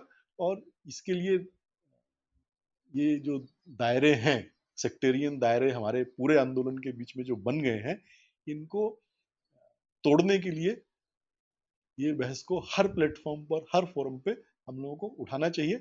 तभी ये इमर्ज करेगा, पार्टियों के नेतृत्व की तरफ से ऐसा मोर्चा इमर्ज करेगा, ऐसी संभावना मैं नहीं देखता हूं जब तक ये आंदोलन में एक बहस के रूप में नीचे से ये सवाल नहीं उठता है। और वो मुझे आज लगता है कि ये तमाम किस्म का जो सोशल मीडिया है, उसने हमें ये स्थिति तो उपलब्ध कराई ही है कि तमाम किस्म के जो वामपंथी जनवादी लोग हैं, वो नीचे के स्तर पर आज आपस में बहस कर रहे हैं, तमाम प्लेटफॉर्म्स के ऊपर आपस में बहस कर रहे हैं, लोग एक दूसरे से बात कर रहे हैं कि क्या हो रहा है। हम लोग अभी नेतृत्व वालों के आपस में बातचीत करने के ऊपर निर्भर नहीं है। ये बहस ऑलरेडी पिछले कुछ साल से जारी है, उसको और मजबूत करने की, आगे बढ़ाने की, विभिन्न प्लेटफॉर्म्स पे ले जाने की जरूरत है, ऐसा मेरा मानना है। जी, धन्यवाद मुकेश जी, आपने विस्तार से मैं बता दूं, कुछ लोग हमारे पास अभी इस बार पहली बार जुड़े हैं। राजीव जी, ललित जी, विमल शर्मा जी और गिरिजा पाठक जी। तो हम लोग पिछले हफ्ते फासिज्म पे, उसके कैरेक्टरिस्टिक्स के बारे में, उसके इमरजेंस के बारे में, उसके आर्थिक और राजनीतिक उदय के बारे में हम लोग ने चर्चा की थी। और आज हम ये भारत में उसकी जो है क्या स्थिति है, और उसको जो चुनौती है उससे निपटने के लिए क्या कौन कौन सी शक्तियां हैं, उनको आइडेंटिफाई कर रहे हैं, और उनकी क्या भूमिका हो सकती है, अभी किस भूमिका में है, इसको लेकर हम लोग चर्चा कर रहे हैं। तो आप लोग इतने लंबे समय से बने रहे, और मतलब ये एक आप सभी का स्वागत है। इस बारे में आगे इनिशिएट कौन करेंगे? प्रमोद जी। मैं थोड़ा इस सवाल पे सोच रहा हूँ। यहाँ फिलहाल इस सभा में जितने लोग उपस्थित हैं, नहीं किया हो। जितने लोग उपस्थित हैं वो सब जीवन के अलग अलग क्षेत्रों में सक्रिय हैं, सब किसी पॉलिटिकल पार्टी के मेंबर हों, कितने हैं मुझे खबर नहीं। तो बार बार जो मुकेश भाई की बातें इस मुकाम पे पहुंच जाती हैं कि आगे की लड़ाई हमें कहाँ खड़े होके लड़नी है, तो मेरे माथे में इसका बड़ा असमंजस है कि हम तो किसी पॉलिटिकल पार्टी से फिलहाल जुड़े नहीं हैं, तो इस संवाद को सार्थक रूप से आगे चलाया कैसे जाए, मैं फिलहाल इसकी चिंता कर रहा हूँ। बाकी और लोग बात करें, फिर मैं अपनी बात जोड़ता रहूँगा। हाँ, मुझे लगता है कि ज़्यादातर लोग तो फॉर्मली तो जुड़े नहीं हैं, लेकिन कहीं न कहीं अपने छात्र जीवन से या अपने जॉब के दौरान किसी ट्रेड यूनियन से या एफ़िलिएशन से ज़रूर रहे होंगे। तो उसके वहाँ के अनुभव से भी और आज की जो वर्तमान स्थिति हम लोग देख रहे हैं उसमें जो है अपने ढंग से ज़रूर सोचते हैं और रिएक्ट करते हैं अपने मित्रों या सोशल मीडिया के ज़रिए। तो हमको जैसे यहाँ पे बात कही है मुकेश जी ने कि जो है हम लोग आज की डेट में देख रहे हैं कि एक दूसरे के जो है आपस में बात भी करते हैं, कई बार जो है पार्टी बंदी के हिसाब से जो है लड़ते झगड़ते भी हैं, लेकिन कहीं न कहीं लेकिन एक बात है अपने अंदर लेके भी जाते होंगे ज़रूर। जब बहस करते हैं सोशल मीडिया में, देखते हैं कई बार फेसबुक में, तो आत्मचिंतन भी ज़रूर होता ही होगा। होना चाहिए अगर सही तरीके से सोचते हैं रैशनैलिटी के साथ जो है जो उसकी पहले बेसिक टेनेट्स है, तो उसमें अवश्य होता होगा। यहाँ पर भी हमको खुलकर इस बात की चर्चा करनी चाहिए क्योंकि उसके बिना मतलब उससे देश से और जो है अपना जो कॉज है उससे बड़ा तो कुछ भी नहीं है। इस सिलसिले में जलेश्वर जी जी बोल। आप रखिए, तो फिर हम इसको खोलते हैं फिर, नहीं तो फिर बहस को। नहीं ठीक है, मैं अपनी बात रखना पहले ये तो खांसी आ गई थी। मैं ये कह रहा था कि मुकेश भाई बोलिए, वैसे ठीक ठाक अच्छा, सही है। इसमें एक मिनट, हाँ मैं इसमें बोल देता हूँ, नीचे जो कुछ लोग नए लोग हैं या जो पुराने लोग भी हैं, तो आप लोग जो हैं ऐसा है कि ये दो ग्रुप नहीं है, एक हम स्टडी सर्कल कर हमारी है और ये क्लोज ग्रुप है और इसमें आपको बातचीत करने में अपने को कोई हैंड रेज का कोई क्वेश्चन नहीं है। आप लोग ऊपर आ जाइए और साथ में बैठ के एक सभा में एक साथ बैठिए, अलग अलग बैठ के कोई फायदा नहीं है। ठीक है, अनिर्बन जी, गिरजा जी, अनिल जी, शरद भाई, सबके पास इनविटेशन चला ही गया होगा तो कृपया एक्सेप्ट करके ऊपर आ जाए। हाँ जलेश्वर जी बोलिए। शरद भाई माइक ऑफ कर लीजिए। हाँ अनिल जी माइक ऑफ कर रहे हैं प्लीज।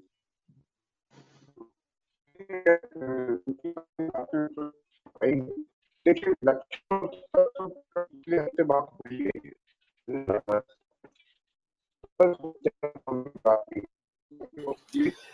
जलेश्वर भाई आपकी आवाज नहीं आ रही है ठीक। हाँ मैं बीच में बाहर जाना पड़ेगा। हाँ आप ऐसा करिए, एक बार क्विट कर जाइए फिर आइएगा। मैं मनोरंजन जी तब तक आप रखिएगा। जी जी मैं जुड़ा हूँ, एक मिनट। जी जैसा कि हम लोग का विषय है जो फासिज्म को अगर देखें आज के दौर में और क्या उसके चैलेंजेस हैं, It's 4:20 p.m. और हमारे समाज में अगर देखा जाए तो ये किस तरीके से आज पनप रहा है। तो पिछले सप्ताह में मैं सुन रहा था, मुकेश सर को बड़े बारीकी सुना It's था 4:20 p.m. और मुकेश सर को मैं हालांकि फॉलो करता हूँ फेसबुक पे अच्छे से। तो हमारे सामने जो आज चैलेंजेस हैं, निश्चित तौर पर जो सरकारें हैं और उसका जो टूल्स है, उसके पास जो मशीनरीज हैं वो, और उसका दुरुपयोग जो हो रहा है, ये निश्चित तौर पर एक फासिस्ट शासन का भारत में उभार है, मेरा ये मानना है।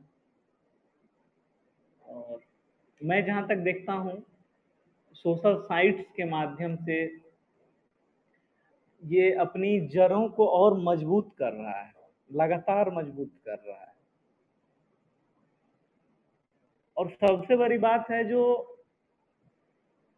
लोग, भले हम लोग मानते हैं ये गलत है और ये फासिज्म की निशानी है, लेकिन लोगों को लगता है ये बिल्कुल सही चीज है, इसमें कुछ तो गलत हो ही नहीं रहा है, ऐसा ही होना चाहिए, यही सही है।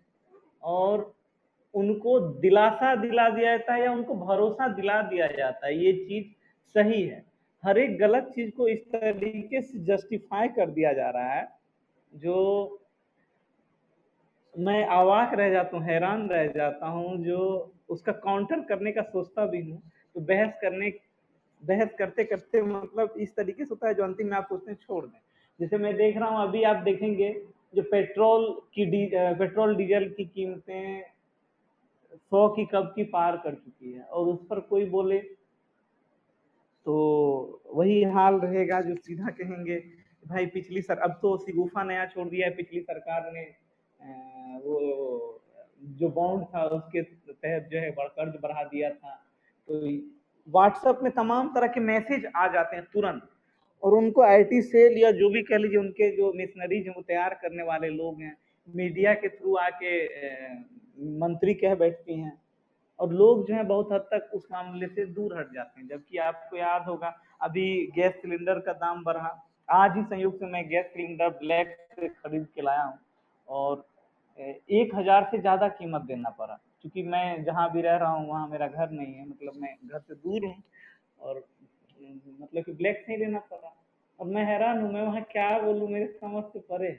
जो गैस सिलेंडर मैं जब छात्र था तो उस जमाने में भी वो जो है 500 रुपये में आराम से मिल जाता था, और सीधा आज 7 साल के अंदर 2 गुना है, और उस पर कोई सवाल ही नहीं हो रहा है।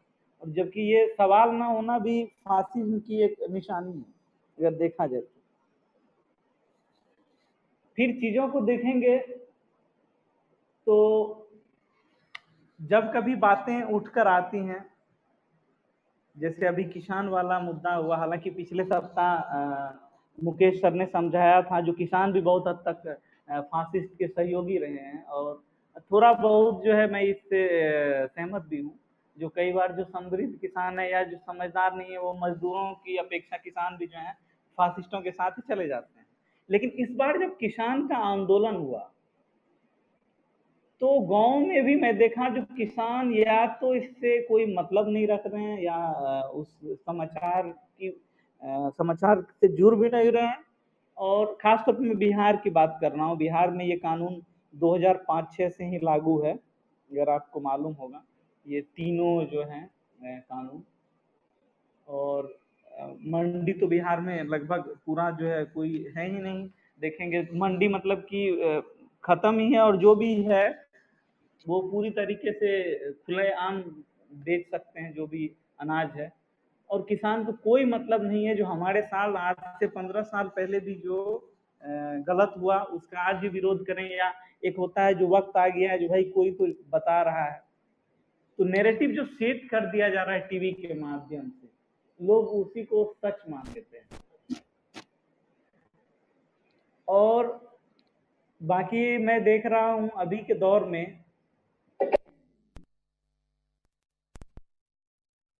पॉलिटिकली बहुत एक्टिव स्टेट रहा है, लेकिन बिहार का विपक्ष अभी लगता है मुर्दा है, बिल्कुल सोया हुआ है। जबकि बिहार में एक से एक कारनामे हो रहे हैं, कुछ भी सही नहीं हो रहा है।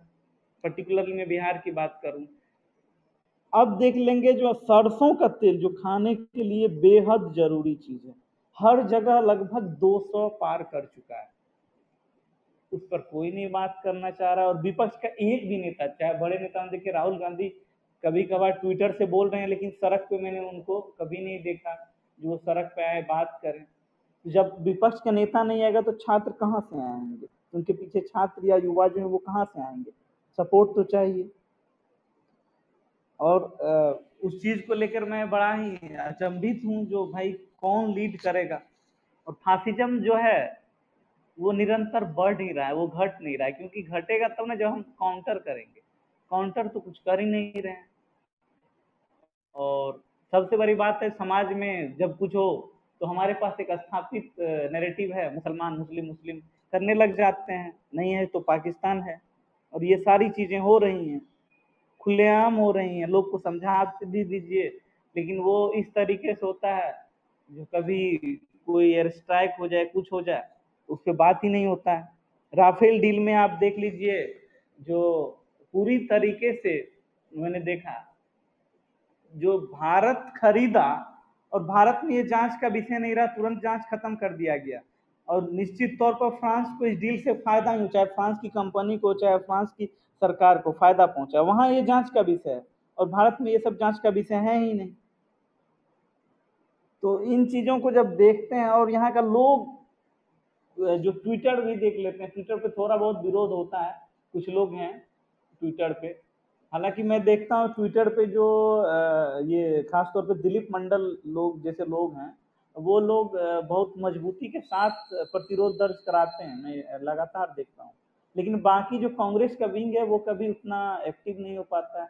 और जो वामपंथ है, वामपंथ की कमियां मैं देखता हूँ, जो निश्चित तौर पे वो भयावह है। वामपंथ में जो कमियां है वो इस तरीके से है, जो इंटेलेक्चुअल लोगों की यहाँ कमी नहीं, इसमें कोई शक नहीं, लेकिन जमीनी स्तर पर जो काम है वो धीरे धीरे घट चुका है। जमीनी स्तर पर वामपंथ अब लगभग खत्म हो चुका है।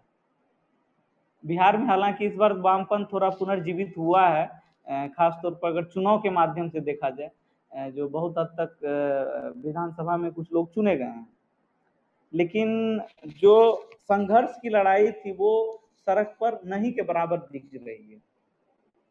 पहले मैं देखता था, मैं जब छात्र था तो हर एक कॉलेज के जो छात्र होते थे उसमें से SFI या AISF या फिर आयशा के लोग जो थे, वो अमूमन दीवालों पर बहुत सारे संदेश लिखते थे।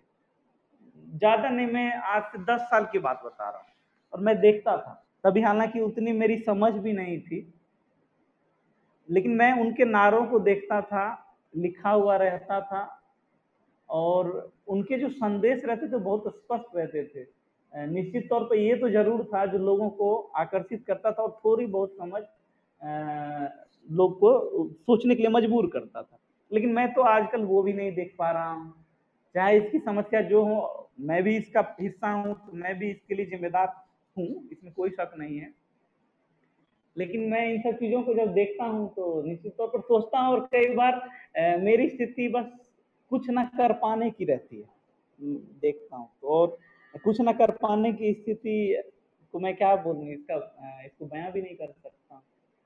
और मैं आजकल बस यही सोशल मीडिया पे देखता हूँ, सुनता हूँ, ज्यादा आप लोगों के बीच बस रहता हूँ, थोड़ा बहुत आप लोग, नहीं तो मैं बोलना अब लगभग बंद कर दिया, क्योंकि बोलता हूँ तो लोग और नाराज हो जाते हैं, और अजीब तरह का मतलब सिनेरियो है।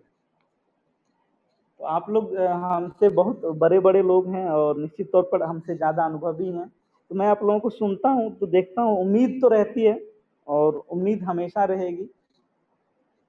तो मैं आप लोगों से इतना ही कहूँगा, धन्यवाद। मनोरंजन, पहले नाम बदल लो अपना। जी सर, क्या नाम बदलने बताएं? ऐसे ही कह रहे हैं। हेलो मनोरंजन जी, आप जो है इतने नौजवान हैं, और आप अगर ऐसा सोचते हैं तो फिर जो है आप हमसे उम्मीद करते हैं, ये गलत बात है। ये तो जो है कुछ भी करना है, बदलना है, बदलाव की शक्ति तो आपके हाथ में है, और आपको ही जो है आगे आगे इसको ले जाना है। और जो पिछले की गलतियां हैं या कमियां हैं, उसको भी सुधारने का काम तो युवा के ही हाथ में होना चाहिए।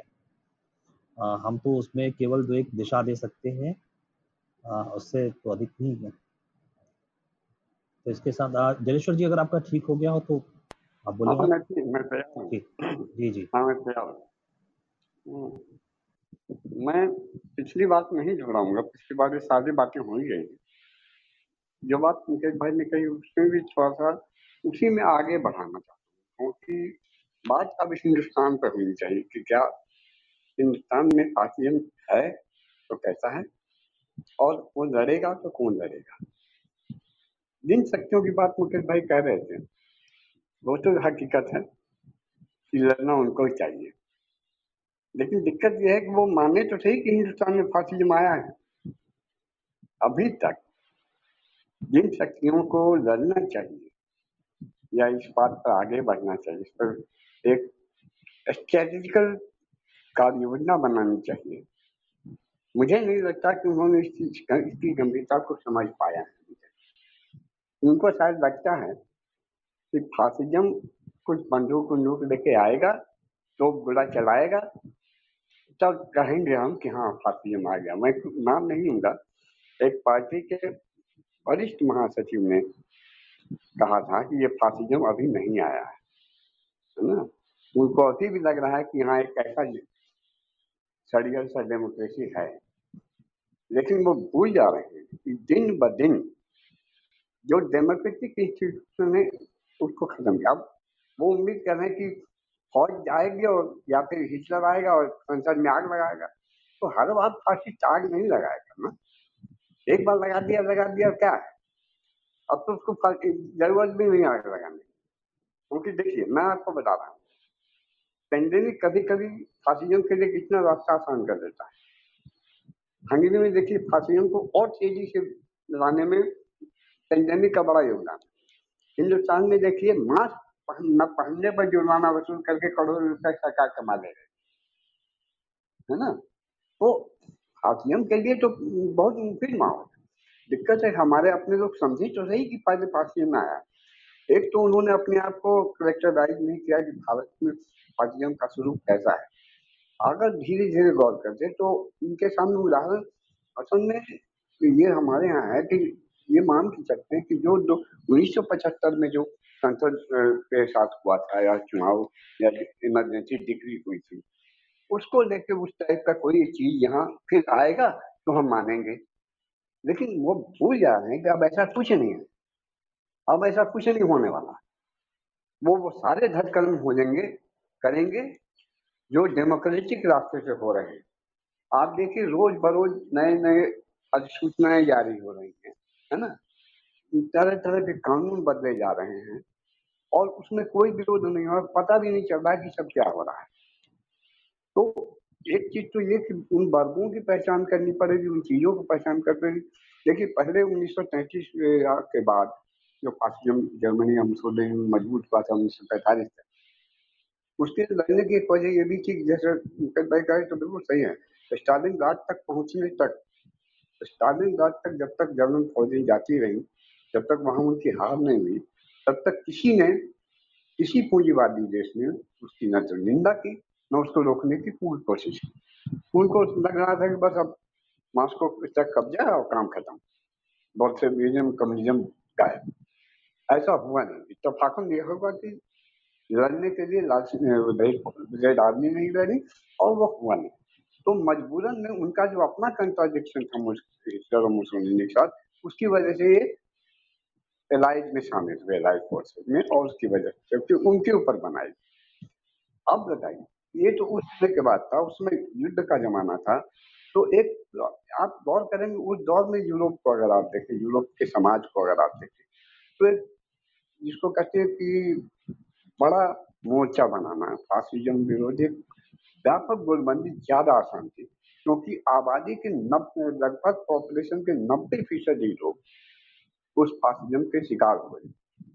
तब जाके एक बड़ी गोलबंदी बन पाई और तब जो लड़ाई हो पाई, उसमें एक युद्ध एक बड़ा फैक्टर था कि युद्ध हो गया। तो युद्ध हुआ, जिसकी वजह से अगर मान लीजिए कल्पना करें थोड़ी देर के लिए, मान कि भारत किसी से युद्ध ना करे या कहीं कुछ ना करे और आपके सारे अधिकार धीरे धीरे खत्म करने जो फासिज्म का होता है, किसी देश को लड़ने की जरूरत नहीं।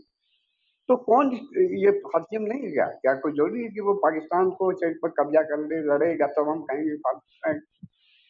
दिक्कत है कि हमारे साथ जो कुछ हो रहा है वो उसको हम फासिज्म के तौर पर, लक्षणों के तौर पर चिन्हित ही नहीं कर रहे। तो हम जब खुद पहले तो तय करें कि हाँ हम इस स्टेज में है फासिज्म के, मैं फिर कह रहा हूँ 7 साल हो गए हैं, अब वो धीरे धीरे आक्रामक होता जा रहा है। 7 महीने हो गए किसी भी आंदोलन में हिंदुस्तान में इसके पहले कोई सरकार ऐसी नहीं थी तो इतने लंबे आंदोलन को बिना कुछ किए चला रही। तो जाहिर सी बात है कि साथ कुछ तो कॉन्स्पिरेसी इसके पीछे है रहेगी। वो आगे चल के ऐसा वो अगर छोड़ रहे हैं खुला कुछ भी नहीं कर रहे हैं तो इसके पीछे भी कोई बड़ा काम करेंगे। ये 1922 का चुनाव यूपी में हो रहा है, क्या पता 1924 में चुनाव की जरूरत से न पड़े, क्योंकि देखिए फासिज्म ये साफ मानता है कि डेमोक्रेसी और करप्शन दोनों सिनोनिमस है। यानी डेमोक्रेसी है तो भ्रष्टाचार है, जबकि वो खुद उससे ज्यादा भ्रष्टाचार कोई नहीं। एक रिचर्ड ग्रनबर्गर ने एक इतिहास लिखी है, आप पर कभी देखिए, उनकी किताब का नाम है the 12 year of life, a social history of Nazi Germany, जिसमें वो कहते हैं कि corruption was in fact the central organizing factor of the society. यानी फासिज्म के लिए ये कोर मुद्दा रहा है, मैंने वो खुद ही इतने भ्रष्ट रहेंगे, बाकी सब भ्रष्टाचारी फेल हो जाएंगे। लेकिन मैं ये कह रहा हूँ कि इस टाइप से जो आंदोलन को वो कर रहे हैं, जो लेकिन उनके ऑफेंस, उनका हमला कम नहीं हो रहा है। आप यूपी के पंचायत चुनावों का अध्यक्षों के हाथों से जिस तरह से हुआ है वो देख के लग रहा है कि ऐसा नहीं है कि वो केवल उनकी पूरी मिशन इस काम में लगी है। चुनाव आयोग उत्तराखंड के बहाने बंगाल में चुनाव नहीं करना चाहते ताकि वहां सरकार परिणाम, यानी अब सारी लोकतांत्रिक संस्थाएं उनके अधीन हो चुकी हैं, इवन जुडिशियरी तक। मैं फिर कह रहा हूँ अखिल गोगोई की रिहाई पर खुश मनाने की जरूरत है, जबकि उनको 1.5 साल जेल में रहना पड़ा। 1.5 साल बाद उनको ख्याल आता है कि गलत हो रहा है, इसका मतलब साफ है। और भीमा पूरे गांव के लोग 2 साल से जेल में बंद हैं, उनको दिखाई नहीं देगा। तो ये इस डेमोक्रेसी में आप लूपहोल खोजते रह जाएंगे और कहेंगे किसका इस्तेमाल करेंगे, उसका इस्तेमाल करेंगे, तो ये होना नहीं। लड़ने के में तो उतरना ही पड़ेगा और ये सही वक्त है कि आप अपने वर्गों की पहचान करें, अपने उन लोगों की पहचान करें। अब दिक्कत यह है कि जिनको लड़ना है वही तय नहीं, मसलन जिनकी ऊपर ये समाज को बदलने की जिम्मेदारी है, अगर वही समाज को बदलने की जिम्मेदारी से भागने हैं, न उस पर बहस करने को तैयार, न उस पर बात करें। हम और आप खूब बात कर रहे हैं, ठीक है, लेकिन उनका जो भी ग्राउंड लेवल पर काम रहा है या अतीत में किए हों या कुछ किए कर रहे हों, तमाम उनके संगठन है, बैंक कर्मचारी से लेकर आपको किसानों तक सब तमाम लोग संगठन बनाए बैठे हैं, तो वो उस पर विचार ही नहीं कर रहे हैं, उसमें उसको उठा रहे हैं। तो ये नतीजा ये होगा कि वो तब जब सारी बर्बादी हो जाएगी तो क्रांति करने चलेंगे। तो वक्त बहुत बीतता जा रहा है। अब इन सवालों पर बहुत जल्दी ही 1-2 साल के अंदर 2024 के वक्त से पहले अगर नहीं कोई मोर्चा बना, नहीं कोई इस पर पहल कदमी ली गई, तो ये समझिएगा कि अगर चुनाव, मुझे तो कम उम्मीद है, वैसे अगर हो गया तो वो आखिरी चुनाव होगा, उसके बाद फिर चुनाव नहीं होगा। फिर तो तानाशाही दिखेगी और फिर वो भी दिखेगा जो होता रहा है। फासिज्म को इससे अलग नहीं है। ऐसा नहीं कि वो जेनोसाइड और ये सब चीजें बताइए, फेसबुक पर तो मुस्लिम जेनोसाइड तक, इसमें क्लब हाउस में मुस्लिम जेनोसाइड नाम के हाउस क्लब चला रहे हैं, जो इरादा पहले से बना हुआ है, ये होना है, और हम हैं कि अभी तक बैठे हैं। तो ये इस पर विचार करना चाहिए, सब सोचना बहुत कम है। और जो लोग खासतौर से हम लोग तो खैर हाशिए के लोग हैं, लेकिन जो लोग तमाम पार्टियों में, वामपंथी पार्टियों में खासतौर से, क्योंकि वामपंथ की बड़ी जिम्मेदारी है फासिज्म के खिलाफ लड़ने की, बात सच है। तमाम डेमोक्रेटिक फोर्सेज तो तब आएंगे ना जब उनको उनके ऊपर मुसीबतें आएंगी, है ना। और इस डेमोक्रेसी को दुरुस्त करने की बात तो सोचिए मत कि हम इसको दुरुस्त करके ठीक ठाक रास्ते पर ले जाएंगे।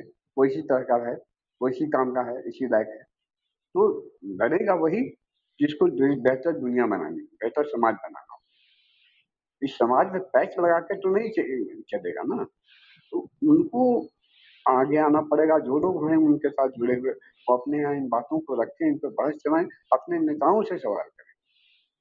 विपक्ष से सवाल तो बाद में करेंगे। राहुल गांधी का तेल बेची है, राहुल गांधी की कांग्रेस पार्टी का फासिज्म से लड़ेगी, कब लड़ेगी और कब क्यों लड़ेगी, है ना। तो उनसे उम्मीद नहीं है हमने उतना। हाँ, ये मैं कह सकता हूँ कि भाई लड़ाई के इस वक्त में अगर आप हमारे साथ आए, बड़ी लड़ाई है तो आप चलिए ठीक है, 2-4 कदम चलें, मुझे मंजूर है, लेकिन उससे ज्यादा और दुनिया बदलने की उम्मीद तो नहीं कर सकते ना। तो इनसे जो समाज बदलने वाली ताकतें हैं उनको एक गोल बंद होने की जरूरत है। तो इतना बिखराव है और इन जिसको कहते हैं पेटी इश्यूज पर झगड़ रहे हैं। मैंने ऐसी कोई बड़े मुद्दे नहीं, मैंने कहा कि अगर ठीक से अगर चाक आउट करें तो सहमति के मुद्दे इतने ज्यादा हैं कि उनसे भी काम चलाया जा सकता है, लेकिन नहीं, वो पहले झगड़े के मुद्दे तय करेंगे, बाद में सहमति पर, आज सहमति की नौबत ही नहीं आएगी। तो इन सबों को जरूरी है कि इनको मजबूर किया जाए, उसके लिए भी जन दबाव बनाया जाए कि आपको आपकी जो ऐतिहासिक जिम्मेदारी है उसे निभाइए, वरना आप पिछेंगे। ये जो बहुत जरूरी, कब तक आखिर हम लोग उनको सच्चे माने इनसे भी छोड़ें, उनकी एक ऐतिहासिक जिम्मेदारी है। और ये कहना कि जनता हमारे साथ नहीं है तो क्यों नहीं दे रही, आपने कोई कुछ तो कमी जोड़ी होगी तो दूर करिए, जो लड़ने का मुद्दे तय करिए, आगे बढ़िए, बाद में देखा जाएगा लड़ते हुए जो फैसले आएंगे जो उसी में एकता और लड़ाई चलती रहेगी। लेकिन इस पर तो एक मत होगी ना, पहले तो ये हो, यही मैं कह रहा। जलेश्वर भाई, जैसे मुझे लगता है कि भारत में इस समय तो जैसे आपने पिन पॉइंट कर ही दिया है, तो पॉलिटिकल पार्टीज के लिहाज से वामपंथ की मेरी राय है ये कि ऐसा कोई दल मुझे दिखता नहीं है जो कि समग्र रूप से इस पूरे जो है कहा जाए कि हैंड टू हैंड मतलब आमने सामने लड़ने की चुनौती को स्वीकार करने के लिए तैयार हो। वो किसी इलाके में, किसी क्षेत्र में, किसी राज्य में तो अपने एक सोचता है, और वो भी जो है कहीं ना कहीं से जो है कि अपने को सीमित रखते हुए, बचाते हुए एक आगे जो है एक लंबी प्लानिंग के साथ। लेकिन वो इस तरह से लोग तो नहीं देख पा रहे हैं कि 24 के बाद, जैसे आप कह रहे हो कि 24 भी अगर होता है तो उसके बाद जो है कुछ भी नहीं रहेगा। तो या तो सोच रहे हैं या सोच के भी जो है उसको अनदेखा कर रहे हैं। लेकिन जो है उस पे जो है अपनी भूमिका को खुलकर सामने रखने की पोजीशन में नहीं है। और जो हाशिए पर लोग हैं, चिंतित अक्सर ज़्यादातर वही लोग हैं। तो क्या करना चाहिए, उसके बारे में भी हमें बात करनी चाहिए कि क्या क्या ऐसा जो मैं समझ रहा हूँ कहीं गलत तो नहीं समझ रहा हूँ और कुछ लोग और समझ रहे हो कुछ। मुझसे कह रहे हैं? हाँ हाँ, नहीं, एक बार फिर से दोहरा दिए क्या कह रहे थे, बस ऐसा चला गया, ध्यान हट गया। मैंने ये कहा कि आपने जहाँ तक बात रखी है और ये कहा है, हम लोग इससे बात कर रहे हैं यहाँ पे हो ही सकता है कि कुछ लोग पॉलिटिकल एफिलिएशन के साथ होंगे ही। लेकिन मेरा ये मानना है कि जो लेफ्ट के जो इमेजिनेशन है, जो जो हमारे पास स्थापित लेफ्ट है, और इवन की जो स्थापित लेफ्ट नहीं भी है, जो कहीं जंगलों में और अपने आप को जो है एक अराजकता को एक उसके हिसाब से जो काम कर रहा है, उनके पास भी कोई इस तरह का विजन नहीं है कि इन टोटलिटी जो है फासीवाद से या जो है बियॉन्ड द सिस्टम जाके देख पाने के लिए, या ऐसे विकल्प के नारों को जिसमें कि जनता को गोलबंद किया सके।